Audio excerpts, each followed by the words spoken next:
Welcome in to the live com here, YouTube, for episode 22. We're currently live on stream. Links down below. Come follow us live on Twitch. We have got our youth intake for this year, season 5 of the season 4 here in the second Bundesliga. And have a look at that. That is the most amount of A's we've gotten on a youth intake screen this save. So a keeper that looks like a great prospect, and there is keeper movement at the minute. There's a guy playing for Australia called Reece Artis. He's Australian. Look how good he is mentally. Bloomberg's probably a better keeper than him at the minute. But just, you know, when a guy's that good mentally and driven, when Bloomberg's a bit unambitious, I feel like Reece Artis will become the similar shot stopper version, but become so much more mentally and, you know, physically better than Aaron, that it's a thing. We're also looking at Tobias, an 18-year-old. I'm not saying we need a keeper. It's just both were recommended to me just recently, so I'm moving for both is what I'm saying. We then also have an attacking mid, which hopefully you can play centre mid, which would be great. Wingers and a striker. That is like golden. So we have a forward, a one winger, an attacking mid, and at least one of the goalkeepers, maybe two. Could be of a very good level as well. As you can see, 2 centre mids, 2, 1, and 3 strikers, but we don't know just yet how good they're going to be, but that is a very good youth intake screen. I also think it's not a bad time probably to recap the run of results. We do have one more game against Wisberg at Kickers though to play. I'll actually come back in a second period to go through that one there, but there we are, guys. Your youth intake screen for this season is predicted with 4 A's: keeper, attacking mid, wingers, and of course, a big name striker. Please, game, let them all come out 5-star and just be wonder kids. Welcome back, YouTube. We have now officially got to the break. We are on the screen of the Sunday games. That's because we've seen Usberg, who are fighting for third, losing St. Pauli, making it really close in here. AUE also during the SVS. SPVGG have fallen off the face of the earth. If you already look, you know, they're all on like 29, 30, 32 points, 33 points here. And here we are, 8 points are clear on top spot. Us and Armenia Bielefeld are having some absolute, you know, worldy of games and some run of form that is really pushing each other for this title. Since we last met, trying to think where we last recapped games, maybe in Darmstadt. I haven't touched on these games. We had Hertha Berlin in the cup. We pumped them, boys. We pumped them in the cup. And they were lucky it wasn't a few more. Wish we did that obviously last season. Graham O'Shea, what a player. In terms of today's stream, we played Bielefeld. That was last night's stream. Bielefeld this morning, we lost 2-0. They weren't the better side here. I feel like we definitely deserved at least a point. Very even game. Did not even score, was a little bit whatever. We lost 2-0 there. Beat Hanover though, 2-0 at home, which is fantastic. And that's the one thing I've been saying is we're lacking clean sheets. We've just started to keep some, so that's really good. You know, in our last 1, 2, 3, 4, 5, in our last 6 games, we kept 5 clean sheets, really nice.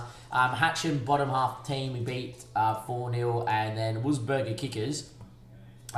Rotated side here, and we looked really good. Got to just touch on Graham O'Shea. He is just unbelievable in the false line role. It's the way that the movement is. You know, he drops in, creates space for others, he finds others. It's unreal. Like, I think if we go to here in Ollie Christofferson's goal, just watch O'Shea's movement. He comes in deep, he picks the ball up, he draws a defender, he slips him in. Ollie's our best centre mid on attack, but we have to play Yeppy. You just have a look at this. He gets the ball, just have a look. He just engages guys. Like, you know, everyone's looking at O'Shea's movement here, thinking he's going to drive across the park. And just have a look at the run of Christofferson, just straight through his centre mid on attack. And Ollie just knows, yep, that's the moment, man. Like, he just annihilates. He just takes 3 players out. All his assists have been like that. The other thing he does, and he doesn't get enough credit for, he'll drop in deep and the centre mid will bomb on past him and the ball will come over the top to the centre mid. It's really good. Ollie obviously finishes this chance, boys, by the way. And Ollie Christofferson, just every time he plays centre mid on attack, looks deadly. But it's just what O'Shea does. And what he also does is he just slots goals. Like, if you look at his form here, you know, since the start of the year, since coming in, 2 goals, a goal, 2 goals, 2 goals, no goals, 2 goals, a goal, an assist, a goal, you know, a couple games off, another game off, assist and a goal. It's not like, oh, he scored 4 goals in one game, 3 goals in another. It's just consistent performance of there's a goal, there's a goal, there's a goal. Oh, he missed out last game. That's right, I'll get a goal and assist this game or a brace or something. He's just incredible, is Graham O'Shea. For those that are running who he is, he's Graham Bolliger. I've explained in the previous episode, but AJ renamed him in the regen names that you can do in chat. Links are down below. You can follow us live on Twitch, of course. But yeah, he's looking fantastic. He hasn't even developed that much. You know, what I love about him is his technique's gone up, his work rate's gone up. He's off the balls now up to 15. His vision's up to 15. Unfortunately, that passing is just rooted at 9 for whatever reason. But if he does everything else, and I think like everything that's highlighted by that passing can get to 15, I'm working on his anticipation at the minute, then we've got a footballer on our hands, man. We've got a really good footballer on our hands. He just picks the ball up, loves to go with it, loves to do what he does with it. I just think he's fantastic. The rest of the squad's looking really, really good as well. You know, William Morales picks up a Uruguayan cap. Well-rounded, already up to 11 passing, 12 vision for his ball-playing defender at 18. There is going to come a stage where I start working on that marking, positioning and decisions, or that pace. I don't know which way to go with it first. But, you know, he brings the ball out of the defence, stays back at all times. He just carries it, moves it, off he goes again. I think he's fantastic. You know, you got people that are like, you know, everyone's developing, like Mahrez. The form of Miliendres hasn't been great. Since this guy's come in and started playing right back, we haven't conceded.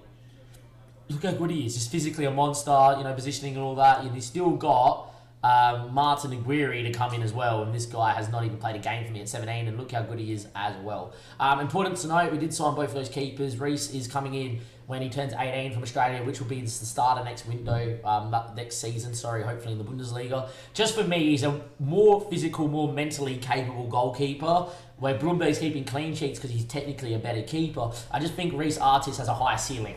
And there's a guy you get in play and off you go. And I did actually sign a keeper from Esborg through my assignments that I have going. I just think like this guy here is an 18-year-old, comes in, plays under 19 football for me, and could become a very good backup keeper if we ever sell one. So there we go as well. And Wayne Shackleton's leaving. Who cares about that? But yeah, we're looking good. Everyone's doing well. Jacob's got a little interest, but look at him going, the 19-year-old at 6'5". He's a monster. We just play good football, and I don't see us letting up anytime soon. That's going to be the end of this episode here. A bit of a shorter episode here for episode 22, but it's more of a youth intake preview. More of the team's playing well. The squad's playing unbelievable. We're dominating most games. Even the couple games we lost, we've been in both of them. This tactic is working amazingly. You look at it, the false 9 drops in. It creates so much space. The inside forwards get going. We look absolutely world-class in it. In fact, we even rotated in the last game, still look world-class. It was even better for us. And look, hopefully, next time we meet, which will be after the window, we haven't probably signed anyone because I don't think we need to. We just continue this run of form. We get through the next round of the Cup, which is Dusseldorf. We go on another run. And hopefully, fingers crossed, this is the year where we get to the Bundesliga. But till then, I'll see you next time. Thank you and goodbye.